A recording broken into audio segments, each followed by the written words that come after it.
Hello and welcome. So student, now India got finally a freedom on 15th August 1947. Now let's today we concentrate on the Indian economy during 1950 to 1990. The first major problem in front of India after the freedom, that one is the central problem of an economy. What are the central problem of an economy? Number one, what to produce. Number two, how to produce. And number three, for whom to produce. What to produce. हम क्या produce करें जिससे कि इतनी crisis और इतनी problematic जो Indian condition थी, इंडियन सिनेरियो थी, in front of all thing, उसमें कैसे इकोनॉमिक डेवलपमेंट करें और किस तरीके से इतनी क्राइसिस में हम इंडियन सिटीजन्स की डिमांड को भी फुलफिल करें. ठीक, क्यों प्रॉब्लम ज्यादा थी? क्योंकि करेंसी की भी प्रॉब्लम थी उस वक्त हम लोग के पास, है ना. फ्लोटेशन ऑफ मनी बहुत ही कम था. How to produce. How to produce में the major problem, choose the technique between two alternative. First thing is more labour less capital. That is the labor intensive method. Second one is more capital, less labor. That is the capital intensive technique. So India chosen the labor intensive technique. Why? Because India में population बहुत ज्यादा, फिर उस population में labour class ज्यादा और money flotation कम. तो अगर हम लेबर इंटेंसिव टेक्निक को यूज करें कंट्री में तो उससे मनी फ्लोटेशन यानी कि अर्निंग होगी, तो मनी फ्लोटेशन के चांसेस कहीं ना कहीं इंक्रीज करेंगे. Then for whom to produce. हम कौन सी कैटेगरी के लिए प्रोड्यूस करें? हम हायर कैटेगरी के लिए प्रोड्यूस करें, क्रीमी कैटेगरी के लिए प्रोड्यूस करें, मिडिल क्लास के लिए प्रोड्यूस करें, या लोअर लेवल के लिए करें, या वेरी पुअर के लिए करें, है ना. हम किसके लिए प्रोड्यूस करें? ये सारी प्रॉब्लम थी कि ये एक सेंटर प्रॉब्लम थी जिसको कि सॉल्व आउट करना जरूरी था. तो इसको सॉल्व जो है एक इकोनॉमिक सिस्टम के थ्रू ही किया जा सकता था. तो इंडिया के सामने उस वक्त दो तरीके की इकोनॉमिक सिस्टम आ रही थी. कैसे इकोनॉमिक सिस्टम आ रही थी? First thing is the capital economy. Capital economy में क्या था? जिसमें कि mean of production owned, controlled and operated by the private sector. इसमें सारा का सारा कंट्रोल जो होता था वो प्राइवेट सेक्टर के पास होता था.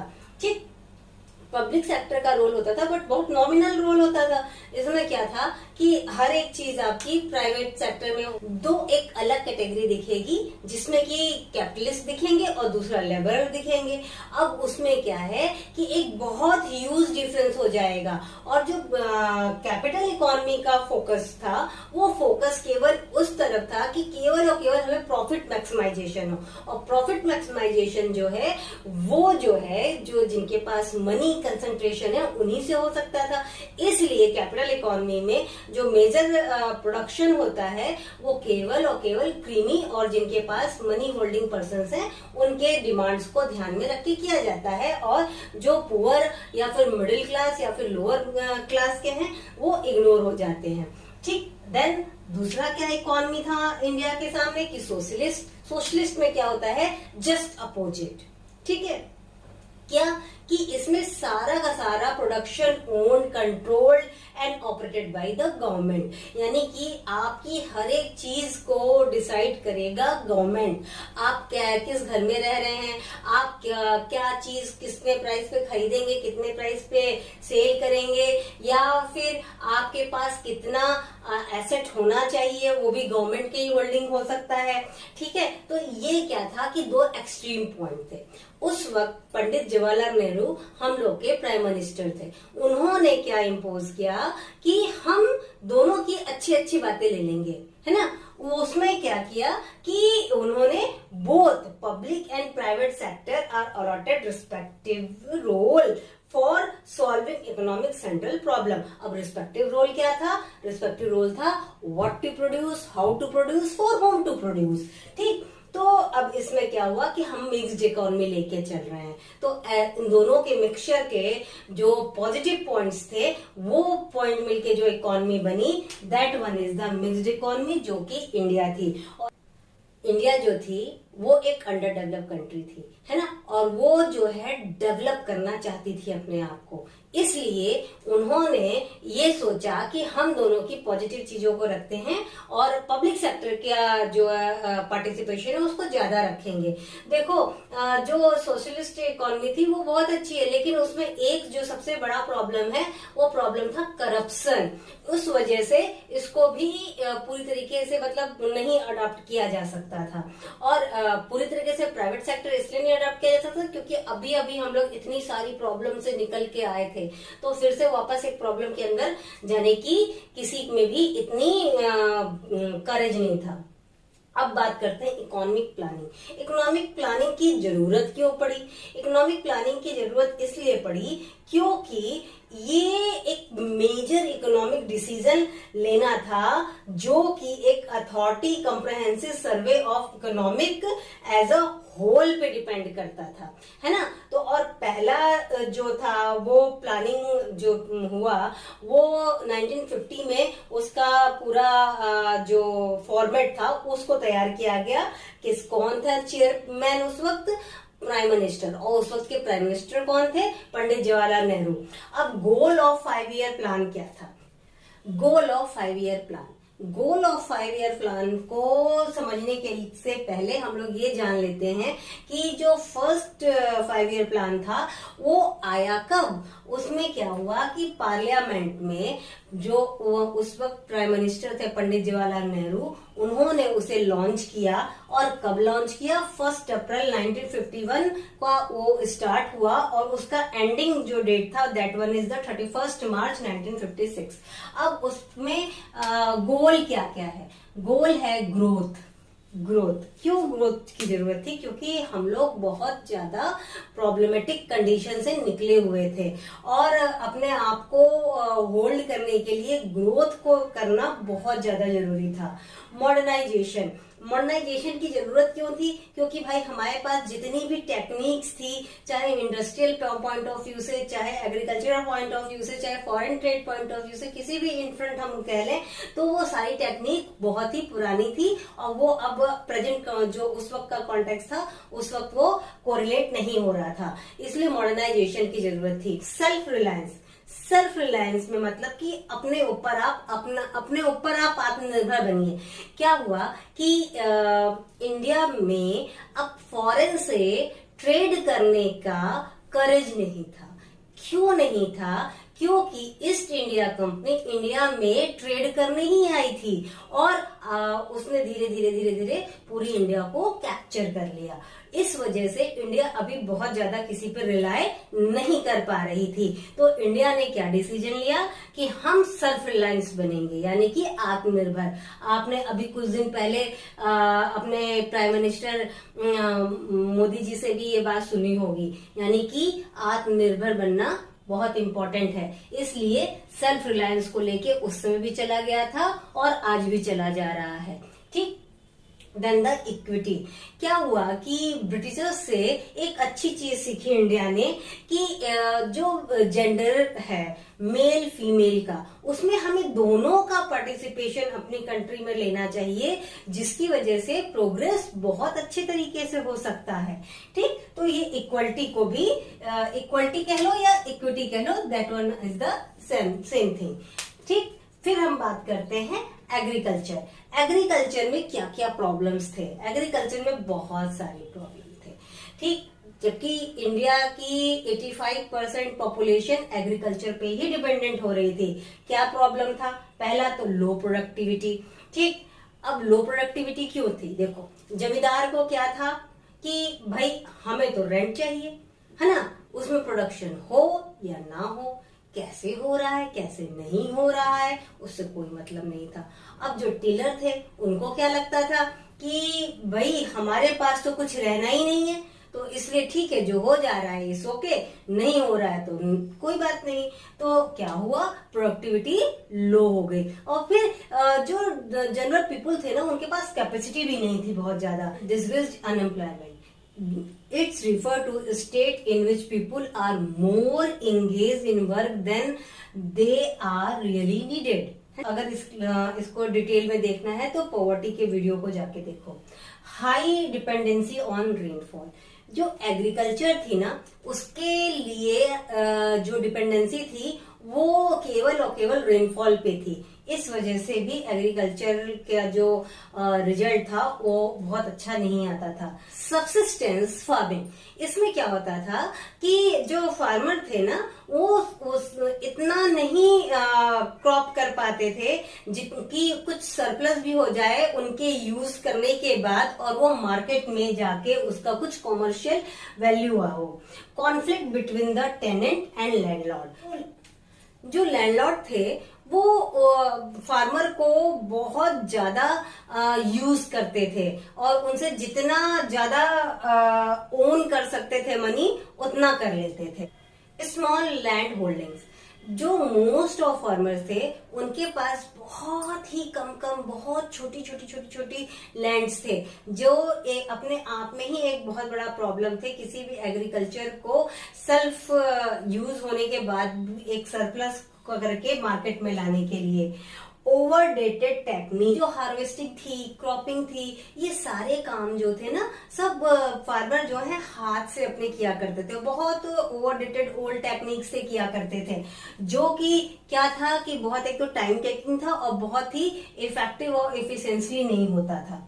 ठीक। पॉलिसी फॉर एग्रीकल्चर ग्रोथ, अब एग्रीकल्चर में प्रॉब्लम तो थे ये सारे, लेकिन अब एग्रीकल्चर के ग्रोथ के लिए क्या पॉलिसी करी जाए, तो एग्रीकल्चर के ग्रोथ के लिए दो पॉलिसी की गई, एक तो लैंड रिफॉर्म और दूसरा ग्रीन रेवोल्यूशन। पहली बात करते हैं लैंड रिफॉर्म की। लैंड रिफॉर्म में एक पार्ट तो रिफॉर्म होता है, दूसरा पार्ट सीलिंग का होता है। लैंड रिफॉर्म क्या है कि to change the ownership of land holding, है ना, लैंड होल्डिंग की जो है ओनरशिप को चेंज करना, यानी लैंडलॉर्ड से सीधे टेनेंट को, जो टिलर्स हैं जो उस पे काम करते थे, उनको मिल जाना। ठीक। अभी कैसे होगा, ये होगा लैंड सीलिंग के थ्रू, मतलब कि एक पर्टिकुलर बाउंड्री बना दिया गया कि इससे ज्यादा लैंड जो है आप नहीं रह सकते। तो लेकिन इसमें भी कुछ प्रॉब्लम्स आई। एक तरीके से देखें तो ये बहुत अच्छी पॉलिसी थी, लेकिन प्रॉब्लम ये आई कि इसका इम्प्लीमेंटेशन बहुत अच्छे तरीके से नहीं हुआ। क्यों नहीं हुआ? क्योंकि जो लैंडलॉर्ड्स थे, जो बहुत अच्छी पोजीशन होल्ड करते थे, उन्होंने क्या किया कि जो लिमिटेशन में था बाउंड्री, वो तो अपने पास रखा उन्होंने, बाकी उसके बियॉन्ड जो उनके पास लैंड थे वो अपने रिलेटिव्स के नाम पे कर दिया, और अल्टीमेटली वो सारी जमीन उन्हीं लैंडलॉर्ड्स के पास रही। तो कहीं ना कहीं ये एक तरीके का लूप होल है, करप्शन रहा, जिसकी वजह से लैंड सीलिंग पूरी तरीके से फुलफिलमेंट नहीं हो पाई। Then the second part for the agriculture growth is the green revolution. अभी तक हम लोग जो पढ़ते आए थे रूरल डेवलपमेंट में या फिर किसी दूसरे चैप्टर्स में कि ग्रीन रेवोल्यूशन के बारे में, तो वो उसके निगेटिव पॉइंट्स हम लोग पढ़ रहे थे, बट इसमें इसकी सारी पॉजिटिविटी हम लोग पढ़ेंगे। ग्रीन रेवोल्यूशन में क्या हुआ कि green revolution refers to large increase in production of food grain due to use of high yielding variety और मिरेकल सीड, है ना। ये हाई यील्डिंग वैरायटी को मिरेकल सीड भी कहते हैं, specially for wheat and rice, है ना।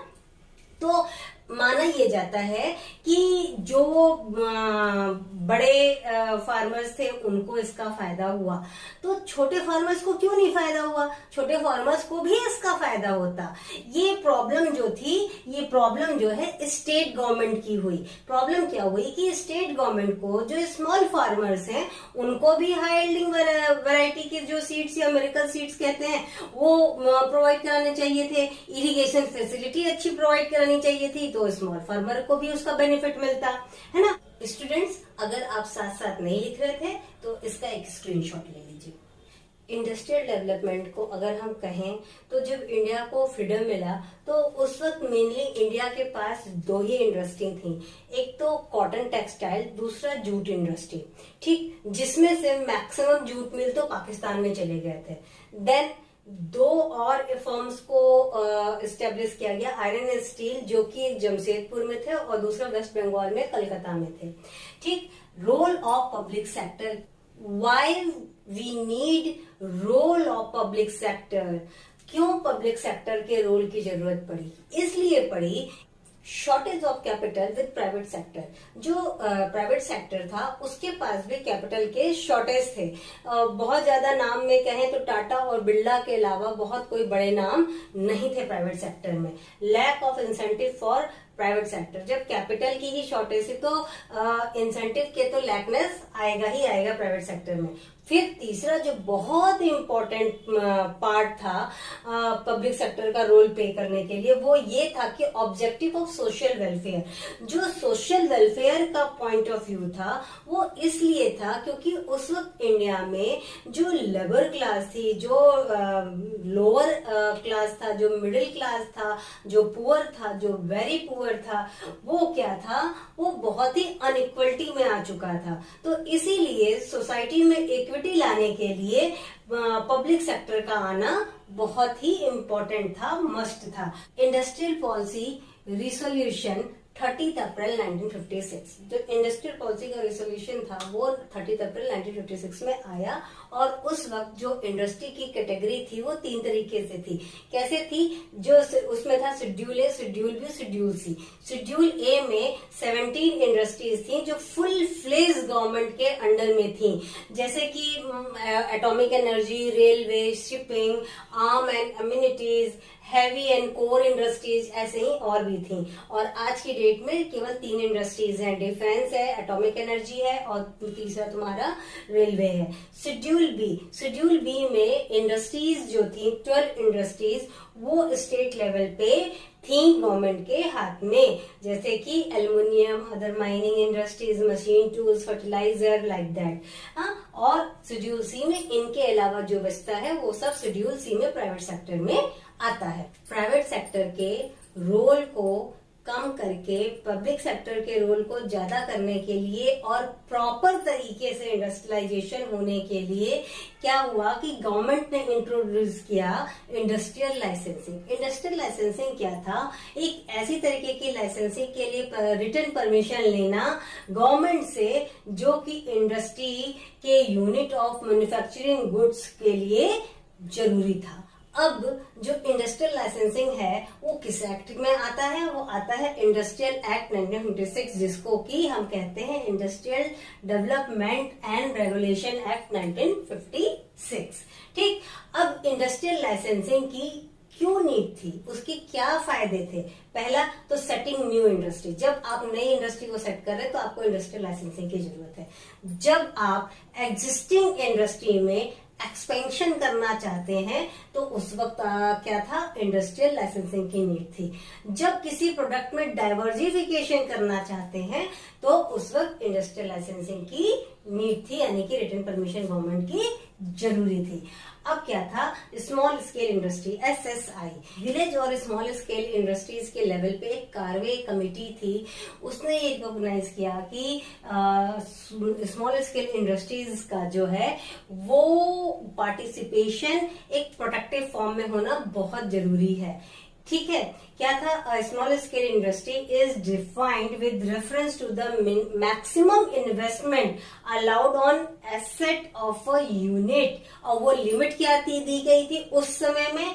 वो लिमिट थी ₹5 लाख, जो कि आज के प्रेजेंट कॉन्टेक्स्ट में है ₹1 करोड़, ठीक। अब जो 5 लाख की बात थी भाई, 1950 की बात है ये, जब 5 लाख की लिमिट बनाई गई SSI के लिए। अब उस वक्त 5 लाख से कोई बड़ी बड़ी मशीन तो खरीदी नहीं जा सकती थी, जैसे कि आज की डेट में 1 करोड़ से आप कोई बड़ी बड़ी मशीन नहीं खरीद सकते हैं, ठीक। तो क्या था कि उससे फायदा क्या हुआ कि जब आप मशीनरी नहीं यूज कर रहे हैं बहुत ज्यादा, तो वहां कहीं ना कहीं लेबर वर्क हो रहा है, तो क्या हो रहा है? एम्प्लॉयमेंट जनरेशन, ठीक। अब क्या हुआ कि बड़े फर्म से इन एसएसआईज को प्रोटेक्शन की जरूरत हुई। वो प्रोटेक्शन गवर्नमेंट ने दो तरीके से दिया। कैसे दिया? Reservation of product. कुछ ऐसे प्रोडक्ट थे जिसको कि एसएसआई के लिए ही रिजर्व कर दिए गए, उसको कोई बड़े फर्म नहीं बना सकती थी, और बहुत तरीके के कंसेशंस दिए जाते रहे एसएसआई को। ठीक है, इसका स्क्रीनशॉट ले लो। फॉरेन ट्रेड, फॉरेन ट्रेड की बात करें तो 1950 में India shares their total trade in all over the world was 1.78%। ये ऐसा क्यों था? क्योंकि इंडिया में कहीं ना कहीं फॉरेन के साथ को अपनी कॉमर्शियल एक्टिविटी इन्वॉल्व करने के लिए एक डर था, एक कहीं ना कहीं उनको इनसिक्योरिटी थी, क्योंकि ईस्ट इंडिया कंपनी भी इंडिया के साथ केवल और केवल कॉमर्शियल पर्पस के लिए ही आई थी, बट उसने पूरा इंडिया को कैप्चर कर लिया। ट्रेड पॉलिसी को इंडिया ने इसी वजह से इंपोर्ट सब्स्टिट्यूशन में रखा। अब इंपोर्ट, यहाँ आईएस क्या है? Import substitution. इंपोर्ट सब्स्टिट्यूशन क्या है कि ये वो पॉलिसी है जब कभी भी कोई भी इंपोर्ट के जो भी प्रोडक्ट होते हैं उनको डोमेस्टिक प्रोडक्ट के साथ सब्स्टिट्यूट कर दे, तो वो पॉलिसी को क्या कहते हैं हम? Import substitution. इंपोर्ट सब्स्टिट्यूशन का एम क्या था? इंपोर्ट सब्स्टिट्यूशन के दो एम थे। First one is the saving of precious foreign exchange, है ना, वो अपना फॉरेन एक्सचेंज जो उनके पास अभी थोड़ा बहुत था उसको सेव करके रखना चाहते थे। And second one is achieving self reliance, आत्मनिर्भर बनो, दूसरे के ऊपर डिपेंडेंसी नहीं रखो, हमको यूएसए से कुछ नहीं मंगाना। और आज के डेट में जो रसिया है और बाकी और सारे सोवियत यूनियन से निकले हुए हैं उसको उस वक्त संयुक्त राज्य बोलते थे, तो हमको यूके पे नहीं डिपेंड करना, हमको यूएसएसआर पे नहीं डिपेंड करना, हमें इंडिया को अपने आप पे डिपेंड करना है, अपने आप को हमें इतना मजबूत बनाना है कि हमें किसी से कोई चीज नहीं लेना, ये मेन पर्पज था। ठीक, then the protection from import through tariff और कोटा। टैरिफ और कोटा के थ्रू इंपोर्ट को प्रोटेक्ट किया जा रहा था। तो टैरिफ के थ्रू जो है इंपोर्ट गुड्स को कहीं ना कहीं थोड़ा सा एक्सपेंसिव कर दिया गया था। और रीजन फॉर इंपोर्ट सब्स्टिट्यूशन का रीजन क्या था? पहला तो पॉलिसी फॉर प्रोटेक्शन, अपनी इंडिया का प्रोटेक्शन, सेल्फ रिलायंस रखना था, अपने फॉरेन एक्सचेंज को रिजर्व रखना था। Then the risk of drain of foreign exchange reserve on the import on luxury goods, है ना, लग्जरी गुड्स के ऊपर फॉरेन एक्सचेंज रिजर्व हमारा ड्रेन ना हो जाए फॉरेन में। अब अगर critical appraisal of industrial development act 1952-1990 तक की बात करें तो फर्स्ट थिंग इज जीडीपी क्या था? 1950-51 में 11.8 था, जो कि बढ़ के 1990-91 में कितना हो गया? 24.6%। ठीक, ये एक बहुत ही अच्छा और रिमार्केबल थिंग था। Protection from foreign competitors, foreign competitors से जो इंडिया में प्रोड्यूस होने वाले प्रोडक्ट थे उनको प्रोटेक्ट किया गया। जैसे कि अब बजाज स्कूटर को ले लो, मारुति कार को ले लो, है ना, तो लाइसेंसिंग पॉलिसी, अब लाइसेंसिंग पॉलिसी लाए तो बहुत अच्छे पर्पज के लिए थे, बट लाइसेंसिंग पॉलिसी का जो है वो कहीं ना कहीं निगेटिव इफेक्ट आया। क्या निगेटिव इफेक्ट आया? First one is the misuse, उसका जो बड़े बड़े इंडस्ट्रीज थे वो मिसयूज करने लगे। इसलिए नहीं वो लाइसेंसिंग पॉलिसी को यूज करते थे कि उनका एक्सपेंशन हो जाए, वो इसलिए यूज करते थे कि जो कोई नया फर्म आ रहा है वो मार्केट से बाहर हो जाए। टाइम कंज्यूमिंग, और ये अपने आप में एक बहुत ही लेंदी प्रोसेस है। पब्लिक सेक्टर, अब पब्लिक सेक्टर का रोल बहुत ज्यादा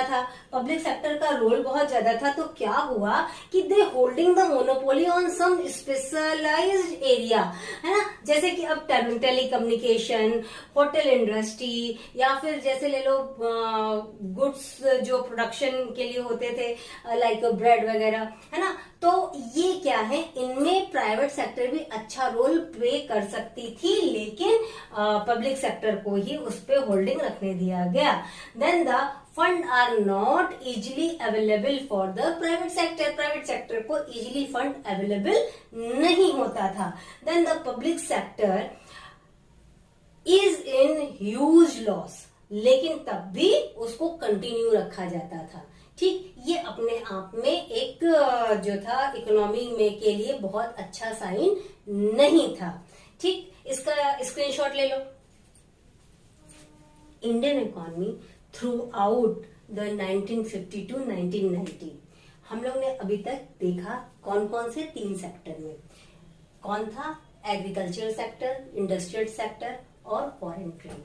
तो अगर हम इसके कंक्लूजन पे आए तो एग्रीकल्चर सेक्टर में क्या कंक्लूजन निकल के आता है हमारा, कि इंडिया बहुत हद तक जो है सेल्फ सफिशिएंट हो गया ड्यू टू ग्रीन रेवोल्यूशन.